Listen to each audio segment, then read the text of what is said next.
Bem-vindos ao primeiro Fun with Books. Books. O nome para esse nosso programa é uma homenagem ao Sheldon e o seu maravilhoso Fun with Flags.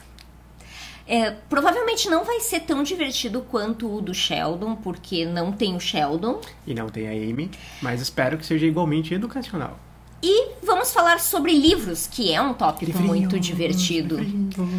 O assunto que a gente pensou para esse primeiro Fun with Books é o melhor livro de 2015.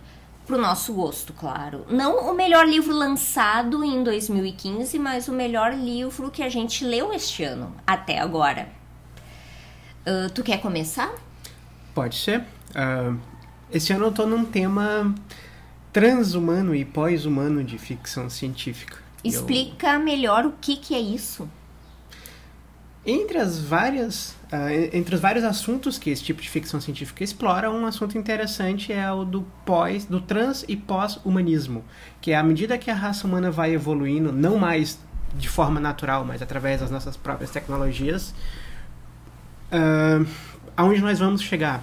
Nós vamos um dia deixar de ser humanos, nós vamos ser mais do que humanos ou algo talvez até completamente diferente. O transhumanismo seria algo mais que humano, mas ainda preserva algo da humanidade. O pós-humanismo seria quando a gente já mudou tanto que pode se perguntar se ainda somos humanos. Se a gente virou uma outra espécie. Uma outra espécie, quem sabe. Nesse tema, eu acho que o melhor livro que eu li esse ano foi não apenas na verdade, uma série de 3 livros, Nexus, a trilogia Nexus do Ramez Nunn. Ele explora o que aconteceria com o mundo se nós descobríssemos uma tecnologia, no caso do livro é uma droga, que nos permitisse comunicar de forma telepática. É um pouco mais do que isso. No livro do Ramez, um grupo de pesquisadores descobre uma forma de nanotecnologia que tu consome como se fosse uma droga, e isso instala pequenas máquinas no seu cérebro que são capazes de melhorar a sua capacidade cognitiva, porque na prática tu tá com um cérebro aumentado, um cérebro que além da parte biológica vai ter uma série de robozinhos ali dentro trabalhando para ti, e esses robozinhos eles conseguem se comunicar com outras pessoas que também estejam usando essa mesma coisa, que estejam próximas. Então tu tem uma comunicação telepática, tanto por proximidade, por rádio, ou talvez até de conexões por internet, coisa do tipo. Tu vai ter uma latência, tu vai ter uma diminuição da coisa, mas dá para pensar na mesma facilidade que a gente tem hoje de comunicação virtual em Facebook, WhatsApp, isso mais direto no teu cérebro. É uma exploração muito interessante, uma exploração bem realista do que esse tipo de comunicação mudaria a nossa sociedade. Eu achei muito, muito interessante. Mas tudo o que tu pensa neste livro tá acessível aos outros ou não? Tu tem um certo domínio sobre o que tu vai mandar de mensagem e pra quem? Tu tem controle total. Né?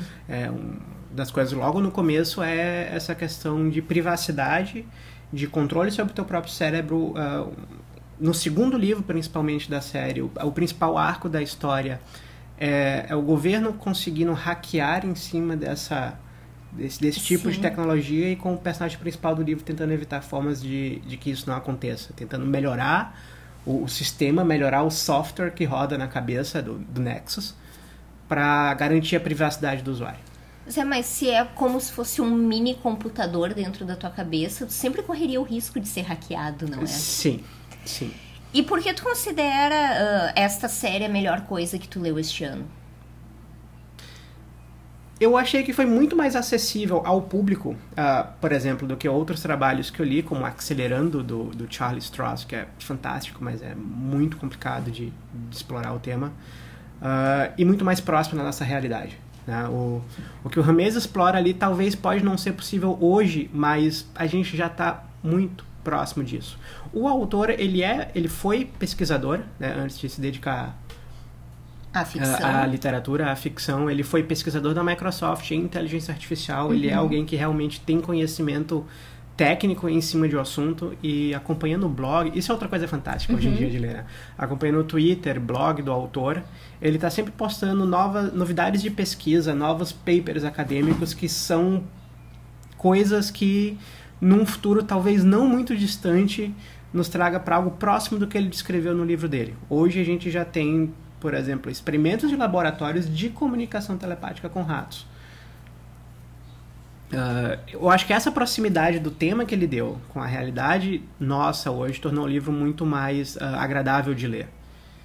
E outra coisa que eu acho que tornou esse livro maravilhoso foi sair um pouco daquele aquela centralização americana de livro de ficção que a gente tem. Né? E, geralmente o universo da ficção científica ele é sempre nos Estados Unidos ou na Europa, ou mesmo que seja em outro planeta, dá para notar que é uma sociedade que reflete a cultura e a norma dessas sociedades que a gente tem aqui hoje.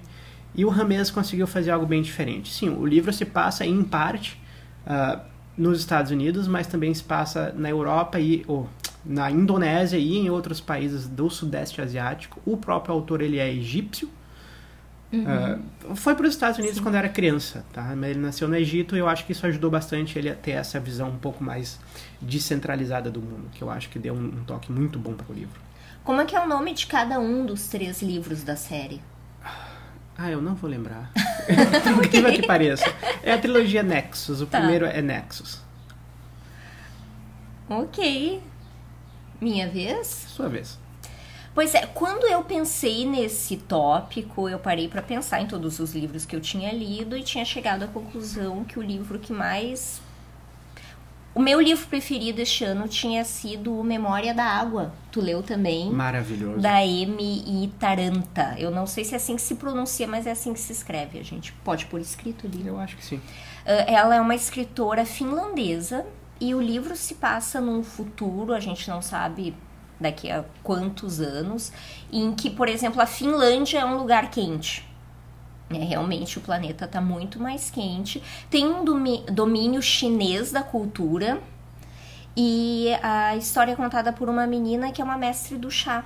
Então nós temos um futuro pós-apocalíptico. Dá para dizer, né, que é um futuro porque eles falam que teve uma guerra, os anos sombrios, ela diz, e o mundo então ele está extremamente militarizado e sem água. Só que a história é contada por essa menina que é mestre do chá, então é um contraponto muito bonito. É uma história, eu não vou contar, acho que detalhes da história para não estragar o livro para os leitores. Mas eu recomendo muito, é uma história muito bonita. É uma coisa muito diferente, né? Uma Finlândia dominada culturalmente pela China, uma Finlândia quente, em que as pessoas podem somente imaginar como é que era neve, como é que era gelo. E o livro trata de questões éticas muito importantes, porque isso eu posso falar sem dar spoiler. A família dela conhece uma nascente de água, é um mundo sem água, água limitadíssima, água potável. A família dela tem acesso a uma nascente que tivemos um pequeno probleminha técnico, mas... Então, eu estava falando do Memória da Água, que até pouco tempo atrás seria o meu livro preferido de 2015. Ele não... É que logo depois eu li, tu também já leu, tu que me indicou, The Dispossessed, da Ursula Le Guin. O Despossuído, o título dele em português. Em português, Sim, o Despossuído, Os Despossuídos. O Despossuído. E... esse livro é simplesmente fenomenal. É um livro da série Hainish, né? Então é uma série, a Ursula Le Guin tem uma série de livros, cada um se passa num planeta diferente, né? Mas que todos têm tu não precisa ler na ordem, mas eles têm uma conexão por fazerem parte da mesma... do mesmo universo. Né? Nesse universo há humanos em vários planetas e com o tempo eles vão se comunicando. A história se passa, na verdade, em 2 planetas. Um funciona como a lua do outro, né? São 2 planetas e num desses planetas que ele não tem muito recurso, ele não tem muita vegetação, não tem animais, além de peixes, vive uma comunidade, os despossuídos, né? Que eles buscam viver uma comunidade sem governo, sem lei, sem propriedade privada. Na história, isso é baseado nos escritos na filosofia de uma mulher, a Odo, né? Um kibutz intergaláctico. Um kibutz intergaláctico, maravilhoso. E esse planeta não era habitado primeiro, né? Esse movimento, essa revolução começou no primeiro planeta e eles foram mandados para lá, né? Foi meio que um acordo que eles chegaram. Então, não, se vocês não gostam do nosso mundo, do nosso governo, como a gente vive aqui, podem ir para lá. E eles foram. A história se passa cerca de 150 anos depois que a primeira leva de imigrantes chegou lá.